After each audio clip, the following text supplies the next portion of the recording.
Halo Sobat Ngomin, apa kabar? Kembali berjumpa dengan Ngomin di Ngomongin Inter. Tapi kali ini kita ngomongin tetangga dikit-dikit karena aku akan bahas beberapa eh, berita soal Serie A. Pertama ini Kakak Tiri. Waduh, ketika aku bilang tenang saja, jangan khawatir dengan Milan, sekarang terbukti lagi. Kemudian Pellegrino injury, Kalulu injury, Pulisic sempat injury tapi katanya sih nggak apa-apa. Next pertandingan di akhir pekan sudah bisa main. Itu untuk Milan. Nah, kemudian aku mau bahas sedikit soal Ballon d'Or. Tapi susah ngomongin karena ini kan bahasa Prancis ya. Anggaplah Ballon d'Or ya, biar gampang aja. Jeng jeng, ada 3 pemain Inter yang masuk nominasi ya. Sebenarnya bukan 3, 2 karena Onana itu kan sudah jadi pemain MU. But perhitungan Ballon d'Or ini adalah ketika Onana masih di Inter Milan. Jadi Onana itu ada di peringkat 23. Wih, lumayan banget ya. Kemudian Barella malah kalah dia sama Onana. Dia ada di peringkat 27. Kemudian Lautaro Martinez ada di peringkat 20 karena dia tampil sangat baik untuk Inter Milan, kemudian juara dunia bersama Argentina. Coba kalau waktu itu Lautaro mainnya bagus di Piala Dunia, tapi gara-gara cedera dan sebagainya kan agak tercecer. Yang menarik adalah Kvaratskhelia. Ih, gila. Baru 1 musim di Serie A langsung merangsek ke pemain nomor 17. Dari pemain yang siapa yang tahu Kvaratskhelia? Tahu-tahu jadi peringkat 17, luar biasa sih. Apakah dia akan menjadi one season wonder doang?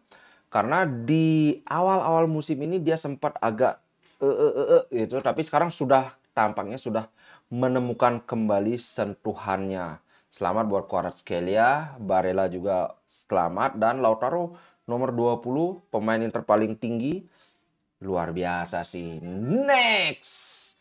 Oh ya, masih soal Ballon d'Or, kawan-kawan pasti udah tahu ya bahwa Messi yang menang.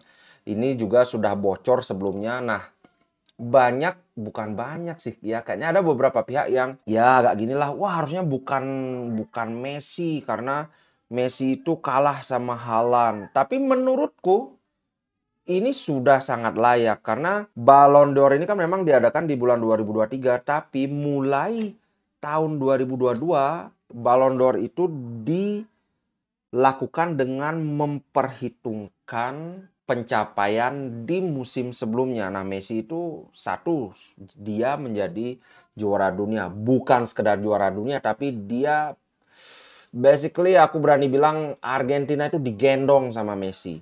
So jelas dia pemain terbaik Argentina, kemudian pemain terbaik di ajang Piala Dunia juga. Di sini poinnya sudah sangat kuat.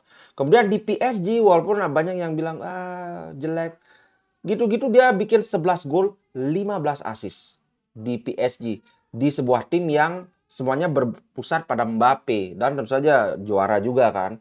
So menurutku aku sih layak, dan Lautaro Martinez juga bilang Messi itu bisa menang 15 kali Ballon d'Or. Ya agak lebay sih, cuman semua orang Argentina memang sangat memuja Messi. Jadi ketika ada yang nyenggol-nyenggol Messi, wah Messi nggak layak, wah langsung ngamuk-ngamuk Pak. Oke, next. Nah, ini ada berita menarik. Piotr Zielinski kabarnya diincar oleh Inter, dan kalau melihat trennya sekarang Zielinski tampaknya tidak berminat untuk menandatangani kontrak baru. So, di mana ada pemain gratis, di sana ada Marotta. Zielinski ini lumayan bagus loh. Dia tuh gelandang tengah, bisa main gelandang serang juga. Aku nggak tahu gimana persisnya formasi Napoli. Yang jelas dia terhitung sangat produktif. Ini musim 2021-2022 dia mencetak 8 gol, 5 assist. Kemudian di musim kemarin dia mencetak kayaknya lebih banyak lagi. 7 gol, 11 assist.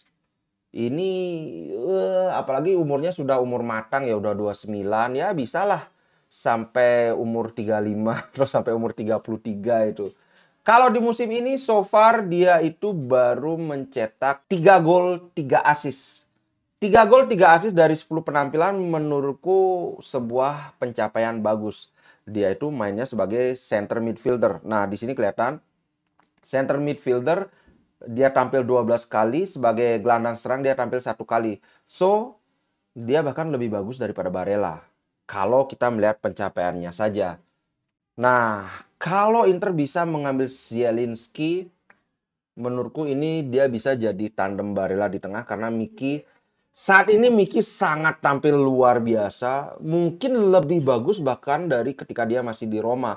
Padahal notabene di Roma ya si Mkhitaryan ini masih muda kan.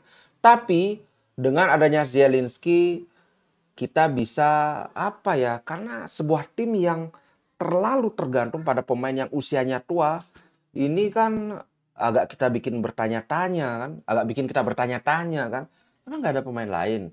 So, menurutku kalau bisa Marotta all in ngambil Zielinski. Itu menurutku ya. Kalau menurut kawan-kawan gimana? Ada yang ngikutin Napoli nggak? Apakah dia memang sebagus itu? Kalau aku kan cuma lihat sesekali aja sih, aku lihat bagus memang. Oke, berita berikutnya. Marcus Thuram banjir pujian guys. Wih, bahkan ada yang bilang pemain yang sangat komplit. Nah, kalau di sini apa yang membuat Marcus Thuram komplit sebagai seorang striker ini? Karena dia memiliki 3 trait yang sangat penting.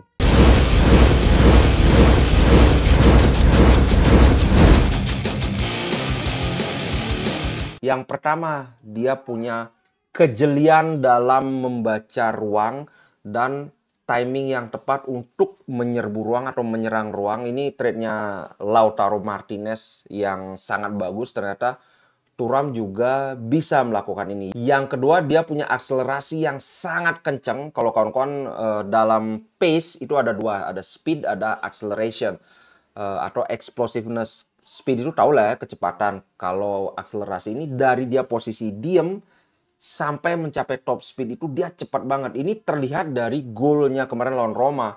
Startnya samaan, tapi si Llorente diasapin sama si Thuram. Di sini kelihatan dia kencang banget akselerasinya. Yang kedua, dia punya composure atau coolness. Sangat tenang di depan gawang karena ada beberapa pemain yang tipikalnya sudah di depan gawang itu agak, sekarang mau ngapain? Agak terburu-buru, agak panik. Nah, Marcus Thuram tidak. Kemudian aku iseng-iseng kemarin itu kan kayak ajang pembuktian bahwa Inter tidak membutuhkan Lukaku karena penggantinya lebih bagus lagi. Nah, kalau kita bandingkan side by side antara Lukaku dan Marcus Thuram, jeng jeng, ini Marcus Thuram. Dari 10 penampilan di Serie A dia telah mencetak 4 gol. Ini sebenarnya 5 assist bukan 7. Yang 2 ini sebenarnya dia mendapatkan penalti atau menyebabkan penalti won istilahnya. Dan entah kenapa di transfer market ini dimasukkan sebagai assist. Harusnya ini cuma 5 assist. Jadi 5 assist, 4 gol. Itu total 9 kontribusi kan.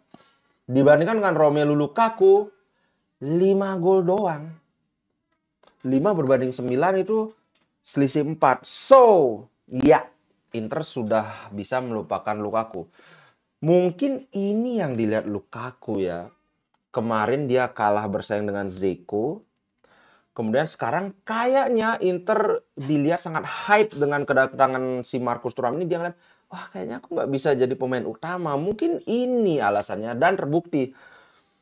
Ya secara pencapaian dia kalah sama Marcus Thuram. Cuman ya kita harus memfaktorkan juga bahwa kualitas skuad Roma kan tidak sebagus Inter Milan. Pelayannya Thuram dibandingkan dengan pelayannya Lukaku ya beda kelas juga. But still, seperti komentarku terhadap Mourinho juga sama. Siapa suruh main di Roma kan gitu. Siapa suruh mengkhianati Inter kan gitu kan. So, menurutku Thuram adalah investasi yang sangat tepat walaupun gratis. Walaupun dikatain sama anak Melon katanya suram, wah pemain gratisan aja dibangga-banggain, terbukti. Yang mereka sombong-sombongkan si Okafor itu udah berapa golnya, aku udah males ngeliat karena kayaknya dia nggak ada ngegol lagi deh. Yang menarik ini, aku mau tutup dengan Jose Mourinho. Jose Mourinho sangat marah dengan wasit kemarin soalnya dia marah dengan wasit ini kan sudah aku bahas.